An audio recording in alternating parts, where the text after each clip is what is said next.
सीधा सवाल न्यूज में आपका स्वागत है। अब नजर डालते हैं आज की हेडलाइंस की ओर।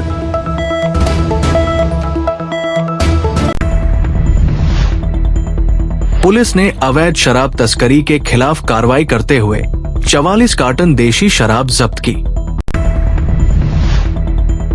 युवक की मौत के मामले में बाजार बंद, 24 घंटे बाद आपसी सहमति से खत्म हुआ धरना। छोटी सादरी में डॉक्टरों की कमी पर आमरण अनशन दूसरे दिन भी जारी, तहसीलदार पहुंचे अनशन स्थल। प्रेरक ब्रह्मलीन स्वामी हरिहानंद गिरी जी महाराज की 25वीं पुण्यतिथि पर शुक्रवार को विशाल शोभा यात्रा निकली। अब खबर विस्तार से। प्रतापगढ़ की अरनोद पुलिस ने अवैध शराब तस्करी के खिलाफ कार्रवाई करते हुए 44 कार्टन देशी शराब जब्त की है। साथ ही परिवहन में प्रयुक्त बलेनो कार को भी जब्त किया गया है। हालांकि अंधेरे का फायदा उठाकर चालक मौके से फरार हो गया, जिसकी तलाश जारी है। जिला पुलिस अधीक्षक बी आदित्य ने बताया कि पुलिस टीम ने नाकाबंदी के दौरान फरेडी फंटा पर संदिग्ध बलेनो कार को रोका। नाकाबंदी देखकर चालक वाहन को सड़क पर छोड़कर फरार हो गया। पुलिस ने कार की तलाशी ली तो उसमें 44 कार्टन देशी शराब भरी हुई मिली। तत्काल शराब को जब्त कर वाहन को कब्जे में लिया गया। अंधेरा होने के कारण चालक की पहचान नहीं हो सकी। इस संबंध में पुलिस थाना अरनोद में प्रकरण संख्या 0-12026 धारा 19/54 राजस्थान आबकारी अधिनियम 1950 के तहत मामला दर्ज कर अनुसंधान जारी है। भदेसर क्षेत्र के कन्नौज कस्बे में 5 दिन पूर्व मारपीट के बाद उपचार के दौरान गुरुवार को उदयपुर में युवक की मौत के मामले को लेकर सर्व समाज व रेगर समाज की ओर से धरना प्रदर्शन किया गया। घटना के विरोध में शुक्रवार को स्वेच्छा से संपूर्ण बाजार बंद रखा गया। सर्दी के मौसम में प्रदर्शनकारी अलाव जलाकर धरना स्थल पर डटे रहे। प्रदर्शनकारियों व प्रशासन के बीच शुक्रवार को समझौता वार्ता चली, जिसमें मृतक के परिजनों व समाज की प्रमुख मांगे अधिकारियों के समक्ष रखी गई। मांगों में मृतक के आश्रितों को आर्थिक सहायता, परिवार के एक सदस्य को नौकरी, अन्य आरोपियों की गिरफ्तारी तथा रहने के लिए स्थानीय पंचायत से प्लॉट देने की प्रमुख मांग शामिल रही। करीब 24 घंटे तक चले धरना प्रदर्शन के दौरान कुछ समय के लिए माहौल गरमाया, लेकिन शाम करीब 4 बजे प्रशासन व समझौता समिति के बीच आपसी सहमति बन गई। समझौता होने के बाद प्रदर्शनकारी मृतक के घर पहुंचे और अंतिम संस्कार की प्रक्रिया शुरू की गई। इसके साथ ही बाजार भी स्वतः खुल गए। प्रदर्शनकारियों, मृतक के परिवार और पुलिस प्रशासन के बीच हुए समझौते के तहत मृतक के परिवार के एक सदस्य को योग्यता अनुसार संविदा पर नौकरी देने, SC/ST एक्ट के तहत लगभग 10 लाख रुपए की सहायता 3 किस्तों में देने, विधायक चंद्रभान सिंह आक्या की ओर से 3 लाख रुपए, ग्राम पंचायत प्रशासक की ओर से 3 लाख रुपए की आर्थिक सहायता तथा एक प्लॉट देने पर सहमति बनी। शांति व्यवस्था बनाए रखने के लिए जिले के आधा दर्जन से अधिक थानों की पुलिस लाइन व महिला पुलिस बल तैनात रहा। यातायात व्यवस्था के तहत बाईपास से आवागम डाइवर्ट किया गया। लेकर ये कल से प्रदर्शन वगैरह कर रहे थे और कई डेलीगेशन से बातचीत की।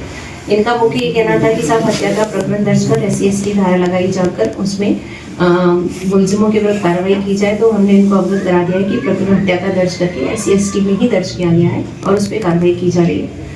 दूसरा इनका ये कहना था कि जो भी यहाँ पर अवैध अतिक्रमण हो रखे हैं उनको चिन्हित करके उनके खिलाफ कार्रवाई करती जाए। तो SDM और तहसीलदार सभी यहाँ मौजूद थे। उनको कहा गया कि रेवेन्यू रिकॉर्ड के अनुसार जांच कर ली जाएगी।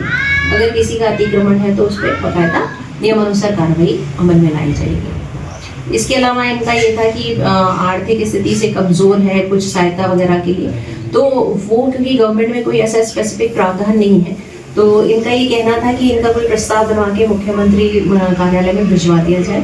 तो SDM से इस संबंध में इनकी बातचीत हो गई है और वो प्रस्ताव उन्हीं के तरीके से या उन्हीं के कार्यालय से प्रेषित किया जाएगा। हमारी तरफ से इनको आश्वस्त किया गया है कि इस प्रकरण में जितने भी आरोपी हैं जिन्होंने घटना कारित करी है उनके विरुद्ध सख्त से सख्त कार्रवाई अमल में लाई जाएगी। मामला किस अभी वर्तमान में मौके पे शामिल है। छोटी सादरी नगर के जयचंद मोहिल सामुदायिक स्वास्थ्य केंद्र में चिकित्सकों की कमी को लेकर सामाजिक कार्यकर्ता मनीष उपाध्याय का आमरण अनशन शुक्रवार को दूसरे दिन भी जारी रहा। अस्पताल परिसर के बाहर चल रहे इस अनशन ने अब प्रशासन का ध्यान खींचना शुरू कर दिया है। तहसीलदार राजकुमार सारेल अनशन स्थल पर पहुंचे और मनीष उपाध्याय से बातचीत की। तहसीलदार ने उनकी मांगों को गंभीरता से सुना और कहा कि चिकित्सालय में डॉक्टरों की कमी के साथ साथ नर्सिंग स्टाफ और अन्य संसाधनों की कमियों से भी वे अवगत हैं। उन्होंने आश्वासन दिया कि पूरे मामले से संबंधित उच्च अधिकारियों और स्वास्थ्य विभाग को अवगत कराया जाएगा। मनीष उपाध्याय ने कहा कि जब तक छोटी सादड़ी अस्पताल में आवश्यक डॉक्टरों की नियुक्ति नहीं होती, तब तक उनका आमरण अनशन जारी रहेगा। उनका कहना है कि सामुदायिक स्वास्थ्य केंद्र पर क्षेत्र की बड़ी आबादी निर्भर है, लेकिन डॉक्टरों के अभाव में मरीजों को समुचित इलाज नहीं मिल पा रहा। गंभीर मरीजों को उदयपुर, प्रतापगढ़ या निम्बाहेड़ा रेफर करना पड़ता है, जिससे लोगों पर आर्थिक बोझ बढ़ रहा है और कई बार जान का खतरा भी बन जाता है।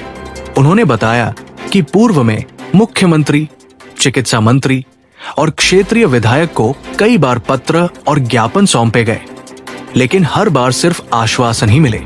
डॉक्टरों के पद अब भी खाली पड़े हैं और स्थिति जस की तस बनी हुई है। अनशन स्थल पर स्थानीय नागरिक, सामाजिक संगठन और जनप्रतिनिधि भी पहुंचकर समर्थन जता रहे हैं।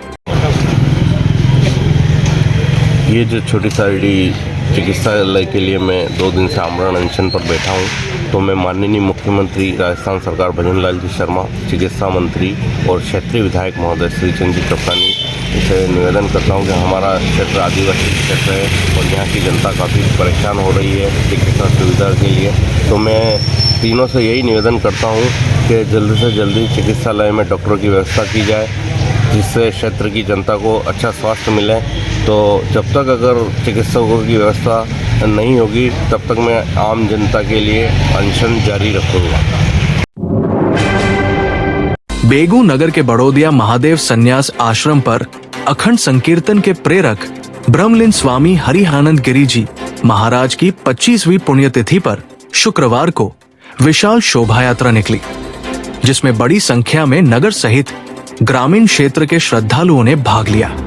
इससे पूर्व 26 दिसंबर से 1 जनवरी तक राष्ट्र संत एवं ओजस्वी वक्ता डॉ मिथिलेश नागर के मुखारविंद से श्रीमद् भागवत कथा का वाचन हुआ।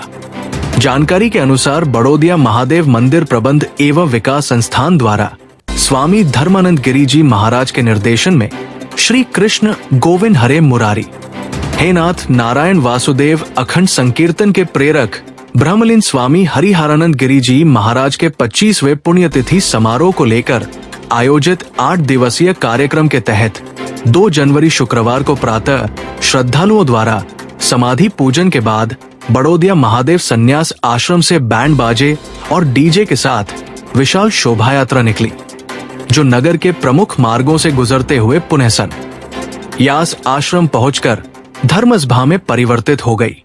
शोभा यात्रा में बैंड बाजे और डीजे पर चल रहे धार्मिक भजनों की स्वरल लहरियों के बीच महिला एवं पुरुष नृत्य करते हुए चल रहे थे। रथ में स्वामी हरिहानंद गिरी जी महाराज के चित्र की आकर्षक झांकी सजाई गई, जिस पर भक्तों द्वारा चंवर ढुलाए जा रहे थे। शोभा यात्रा का नगर पालिका कार्यालय के बाहर पालिका अध्यक्षा रंजना शर्मा की मौजूदगी में पालिका कर्मचारियों ने स्वागत किया। इसके साथ ही नगर में भी जगह जगह पुष्प वर्षा कर शोभा यात्रा का स्वागत किया गया। शोभा यात्रा नगर भ्रमण करते हुए पुनः बड़ौदिया महादेव पहुंची, जहां धर्मसभा का आयोजन हुआ, जिसे क्षेत्रीय विधायक डॉ सुरेश धाकड़, स्वामी धर्मानंद गिरी जी महाराज, पंडित मदनलाल कांटिया ने संबोधित किया। इस दौरान क्षेत्रीय विधायक डॉ सुरेश धाकड़ ने 25 लाख रुपए की लागत से बनने वाले वाचनालय भवन का भी शिलान्यास किया। धर्मसभा के पश्चात श्रद्धालुओं को प्रसाद वितरित किया गया।